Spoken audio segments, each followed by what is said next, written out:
A car has its tires inflated to a pressure of 240 kilopascals on a day when the temperature is 5 degrees C. The car is then driven for several hours and the temperature of the tires is found to have risen to 35 degrees C. Assuming the mass and volume of the air in the tires has remained constant, calculate the new pressure in the tires.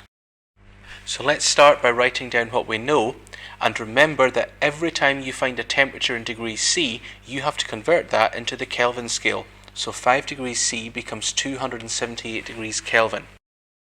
For the final temperature, 35 degrees C becomes 308 degrees Kelvin.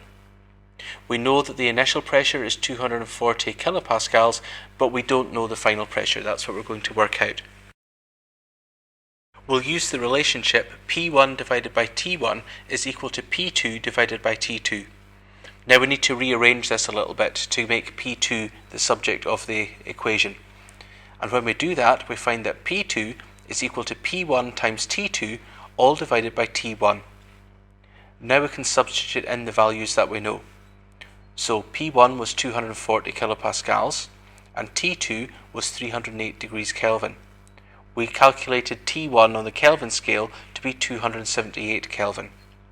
When we work that out, we'll find that P2 is equal to 266 kilopascals. Now why is the unit kilopascals?